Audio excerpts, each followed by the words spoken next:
5 राज्यों की चुनावी तारीखें। एमपी में 17, राजस्थान में 23, छत्तीसगढ़ में 7 और 17 नवंबर को मतदान। नतीजे 3 दिसंबर को 5 राज्यों में 7 से 30 नवंबर तक विधानसभा चुनाव, असेंबली इलेक्शन 2023 डेट होंगे और नतीजे 3 दिसंबर को घोषित होंगे। 16 करोड़ वोटर अपने मताधिकार का प्रयोग करेंगे, जिनमें 60 लाख युवा पहली बार वोट डालेंगे। इस साल के अंत में 5 राज्यों में होने वाले विधानसभा चुनाव की तारीखों का ऐलान। 5 states assembly election 2023 date announce हो गया है। पांचों राज्यों में 7 से 30 नवंबर तक विधानसभा चुनाव होंगे। मध्य प्रदेश में 17 नवंबर को एक ही चरण में मतदान होंगे। छत्तीसगढ़ में 7 नवंबर और 17 नवंबर को 2 चरणों में वोट डाले जाएंगे। राजस्थान में 23 नवंबर, मिजोरम में 7 नवंबर को चुनाव होगा।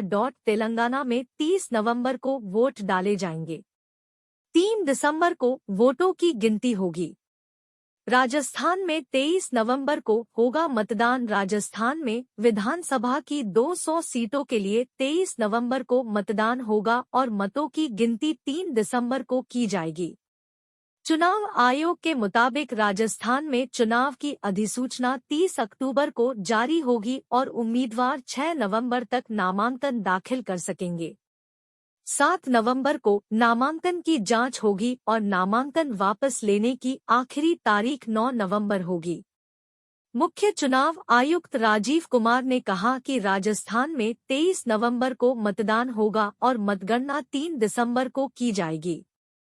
राजस्थान विधानसभा चुनाव के तहत होने वाले मतदान में 5.25 करोड़ से अधिक मतदाता अपने मताधिकार का इस्तेमाल कर सकेंगे।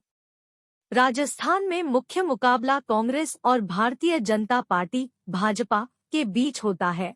इस मरूधर प्रदेश में कुछ क्षेत्रीय पार्टियां भी हैं जो चुनिंदा क्षेत्रों में अपना प्रभाव रखती है। राज्य विधानसभा के पिछले चुनाव 2018 फीट में कुल 200 सीटों में कांग्रेस को 99 व भाजपा को 73 सीटें मिली।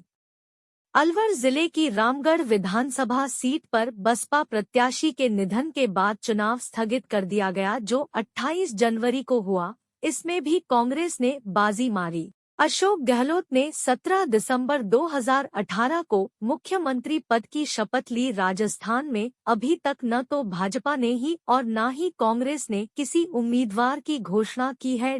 मिजोरम की सभी 40 विधानसभा सीटों के लिए 7 नवंबर को मतदान। मिजोरम की सभी 40 विधानसभा सीटों के लिए 7 नवंबर को मतदान होगा तथा 3 दिसंबर को मतगणना होगी। मिजोरम विधानसभा चुनाव के लिए 13 अक्टूबर को अधिसूचना जारी की जाएगी तथा 20 अक्टूबर को नामांकन दाखिल किए जा सकेंगे। नामांकन पत्रों की छानबीन 21 अक्टूबर को होगी तथा 23 अक्टूबर को नामांकन पत्र वापस लिए जा सकेंगे। मिजोरम विधानसभा का कार्यकाल 17 दिसंबर को खत्म होगा। इस पूर्वोत्तर राज्य में मिजो नेशनल फ्रंट सत्ता में है। पिछले विधानसभा चुनाव में मिजो नेशनल फ्रंट ने 26 सीटें जीती थी तो जोराम पीपुल्स मूवमेंट को 8 और कांग्रेस को 5 सीटें हासिल हुई थी। छत्तीसगढ़ में 2 चरणों में 7 और 17 नवंबर को मतदान। छत्तीसगढ़ की कुल 90 विधानसभा सीटों के लिए 2 चरणों में 7 और 17 नवंबर को मतदान संपन्न होगा तथा 3 दिसंबर को मतगणना होगी। नक्सल प्रभावित कुछ क्षेत्रों के चलते संवेदनशील माने जाने वाले छत्तीसगढ़ में पहले चरण में 7 नवंबर को 20 सीटों पर मतदान होगा तथा दूसरे चरण में 17 नवंबर को 70 सीटों पर मतदान होगा। राज्य विधानसभा चुनाव के पहले चरण लिए 13 अक्टूबर को अधिसूचना जारी होगी तथा 20 अक्टूबर तक नामांकन दाखिल किए जा सकेंगे।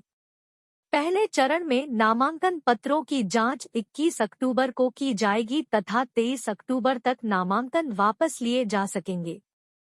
दूसरे चरण के लिए 21 अक्टूबर को अधिसूचना जारी की जाएगी तथा 30 अक्टूबर तक नामांकन दाखिल किए जा सकेंगे। छत्तीसगढ़ में दूसरे चरण के लिए 31 अक्टूबर को नामांकन पत्रों की छानबीन होगी तथा 2 नवंबर तक नामांकन पत्र वापस लिए जा सकेंगे। छत्तीसगढ़ में कांग्रेस की सरकार है। भाजपा मुख्य विपक्षी दल की भूमिका में है।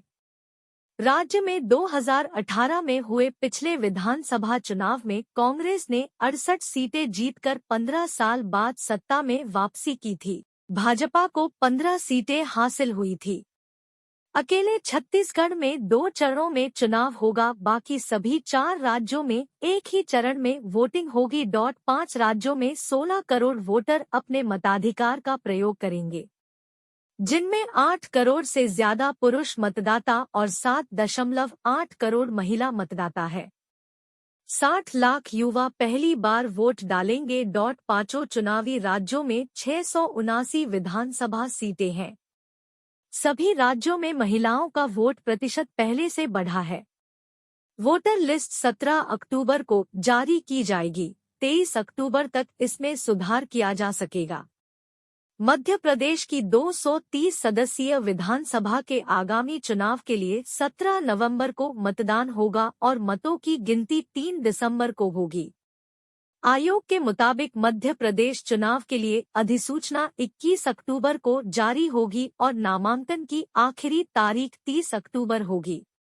नामांकन पत्रों की जांच 31 अक्टूबर को की जाएगी और नाम वापस लेने की अंतिम तारीख 2 नवंबर होगी। साल 2018 में हुए पिछले विधानसभा चुनाव में कांग्रेस ने 230 सदस्यीय विधानसभा में 114 सीटें जीती थी और गठबंधन सरकार बनाई थी। भारतीय जनता पार्टी भाजपा ने इस चुनाव में 109 सीटें जीती थी। कांग्रेस के कद्दावर नेता ज्योतिरादित्य सिंधिया के नेतृत्व में विधायकों के एक गुट के विद्रोह के चलते कमलनाथ अपना कार्यकाल पूरा नहीं कर सके और मार्च 2020 में उनके नेतृत्व वाली सरकार गिर गई। सिंधिया गुट के विधायकों के समर्थन से बाद में भाजपा सत्ता में लौटी और शिवराज सिंह चौहान चौथी बार मुख्यमंत्री बने। मध्य प्रदेश में सत्तारूढ़ भाजपा ने अब तक 3 अलग अलग सूचियों में 79 उम्मीदवारों की घोषणा की है और अब तक 3 केंद्रीय मंत्रियों सहित कई सांसदों को उम्मीदवार बनाया है, जबकि कांग्रेस ने अब तक उम्मीदवारों की कोई सूची जारी नहीं की है। मध्य प्रदेश में अब तक मुख्य मुकाबला कांग्रेस और भाजपा के बीच रहा है।